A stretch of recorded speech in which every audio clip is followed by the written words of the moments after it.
കിച്ചണിലേക്ക് സ്വാഗതം. ഇന്നത്തെ നമ്മുടെ വീഡിയോ ഒരുപാട് ബെനിഫിറ്റ്സുകളുള്ള വാഴപ്പിണ്ടി ജ്യൂസ് എങ്ങനെ തയ്യാറാക്കാം എന്നുള്ളതാണ്. പകർച്ചവ്യാധികളെല്ലാം പടർന്നു പിടിക്കുന്ന ഈ സമയത്ത് രോഗപ്രതിരോധ ശേഷി വർദ്ധിപ്പിക്കേണ്ടത് അത്യാവശ്യമാണ്. അപ്പോൾ ഈ ഒരു ജ്യൂസ് അതിനൊരുപാട് ഹെൽപ്പ് ചെയ്യുന്നുണ്ട്. വളരെ പെട്ടെന്ന് തന്നെ നമുക്കിത് തയ്യാറാക്കി എടുക്കാൻ പറ്റും. നാട്ടിൻപുറങ്ങളിലെല്ലാം സുലഭമായി കിട്ടുന്ന ഒന്നാണ് വാഴപ്പിണ്ടി. അപ്പോൾ അത് കറി വെച്ച് കഴിക്കുന്നതിനേക്കാൾ കൂടുതൽ അതിൻ്റെ ബെനിഫിറ്റ്സ് ഉണ്ടാവുന്നത് ഇതുപോലെ ജ്യൂസ് അടിച്ച് കുടിക്കുമ്പോഴാണ്. അപ്പോൾ ഞാനൊരു ചെറിയ പീസ് വാഴപ്പിണ്ടി എടുത്തിട്ടുണ്ട്. ഇത് നന്നായി കഴുകി വെച്ചിരിക്കുന്നതാണ്. പിന്നെ ഇതിന് വേണ്ടത് ഒരു ചെറുനാരങ്ങയാണ്, ഒരു ചെറിയ കഷ്ണം ഇഞ്ചി, പിന്നെ നല്ല ജീരകം, ക്യുമിൻ സീഡ്. ഇത്രയും ഈ ജ്യൂസ് അടിക്കാൻ വേണ്ടിയിട്ട് ആവശ്യമുള്ളൂ. അപ്പോൾ ആദ്യം നമുക്ക് ഈ വാഴപ്പിണ്ടി ഒന്ന് കഴുകി നന്നായിട്ട് ചെറുതായി അരിഞ്ഞെടുക്കാം.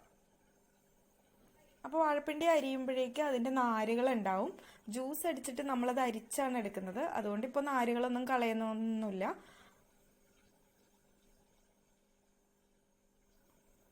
പിന്നെ അതിൻ്റെ കറയാവാതെ നോക്കണം. കയ്യിൽ കുറച്ച് വെളിച്ചെണ്ണ പുരട്ടിയിട്ട് ഇത് അരിയുവാണെങ്കിൽ കുറച്ചുകൂടി നല്ലതായിരിക്കും. പല മാരക രോഗങ്ങൾക്കും കാരണമാകുന്ന ടോക്സിനുകൾ നമ്മുടെ ശരീരത്തിൽ നിന്നും നീക്കം ചെയ്യാനായി വാഴപ്പിണ്ടി സഹായിക്കുന്നുണ്ട്. അതുപോലെ തന്നെ ഈ വാഴപ്പിണ്ടി ജ്യൂസ് കുടിക്കുന്നത് അസിഡിറ്റി കുറയ്ക്കാനും യൂറിനറി ഇൻഫെക്ഷൻ, ദഹനക്കുറവ് എന്നിവയ്ക്കെല്ലാം ഒരു ഉത്തമ പരിഹാരമാണ് ഈ ജ്യൂസ്.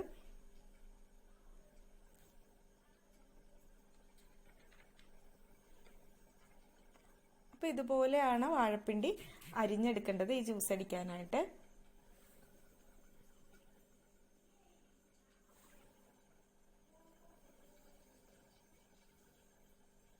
ശരീരം ശുദ്ധിയാക്കാനും സ്കിന്നിന് നല്ല തിളക്കം ലഭിക്കാനും അതുപോലെ തന്നെ നമ്മുടെ ഒരുപാട് അമിതവണ്ണമുള്ള ആളുകളൊക്കെ ആണെങ്കിൽ ശരീരഭാരം കുറയ്ക്കാനും ഈ ജ്യൂസ് ഹെൽപ്പ് ചെയ്യുന്നുണ്ട്.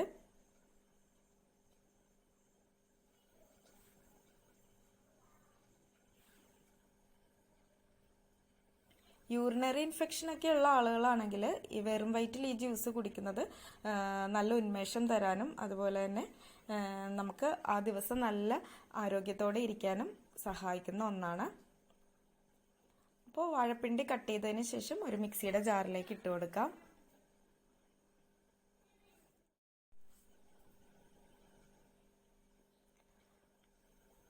ഇനി അതിലേക്ക് ചെറുനാരങ്ങ പിഴിഞ്ഞൊഴിക്കാം. കുരു കളഞ്ഞിട്ട് വേണം ഇടാനായിട്ട്. കുരുവോടുകൂടി അടിക്കരുത്, എങ്കിൽ നമ്മുടെ ജ്യൂസിനൊരു കയ്പ്പ് രസം ഉണ്ടാവും.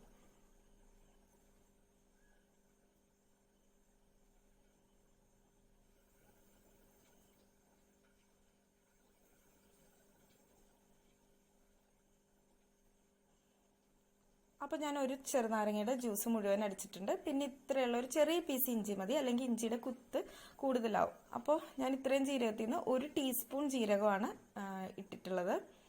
ഇനി ഇത് നന്നായിട്ട് അരഞ്ഞു കിട്ടാൻ വേണ്ടി 1 കപ്പ് വെള്ളവും കൂടി ഒഴിക്കാം. പിന്നെ കുറച്ച് ഉപ്പ് കൂടി ചേർത്തിട്ടുണ്ട്. ഇനി ഇത് നന്നായിട്ടൊന്ന് അരച്ചെടുത്തിട്ട് അരിച്ചെടുക്കാം. അപ്പോൾ ഞാനിതിവിടെ നന്നായിട്ട് അരച്ചെടുത്തിട്ടുണ്ട്. ഇനി ഇത് നമുക്ക് അരിപ്പയിലൂടെ അരിച്ചെടുക്കാം.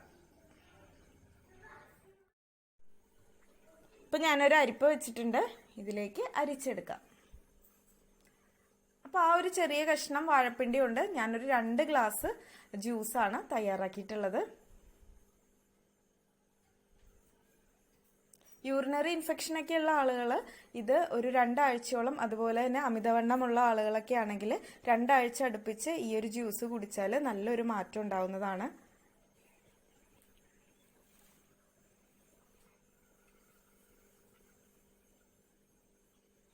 ഇതിപ്പോൾ ഇവിടെ നന്നായിട്ട് അരിച്ചെടുത്തിട്ടുണ്ട്. അപ്പം നമ്മുടെ വാഴപ്പിണ്ടി ജ്യൂസ് ഒരുപാട് ഗുണങ്ങളുള്ള, ഒരുപാട് ഔഷധ ഗുണങ്ങളും രോഗപ്രതിരോധ ശേഷി വർദ്ധിപ്പിക്കാനും എല്ലാവരും ഇതുപോലെ വാഴപ്പിണ്ടി ജ്യൂസ് അടിച്ച് കുടിക്കുക. അപ്പോൾ ഇന്നത്തെ നമ്മുടെ വീഡിയോ എല്ലാവർക്കും ഇഷ്ടപ്പെട്ടു എന്ന് കരുതുന്നു. ഇഷ്ടപ്പെട്ടാൽ നിങ്ങൾ എൻ്റെ ചാനൽ സബ്സ്ക്രൈബ് ചെയ്യാൻ മറന്നു പോകരുത്. അപ്പോൾ വീണ്ടും പുതിയൊരു വീഡിയോ ആയിട്ട് കാണാം. അതുവരെ എല്ലാവർക്കും നന്ദി, നമസ്കാരം. താങ്ക്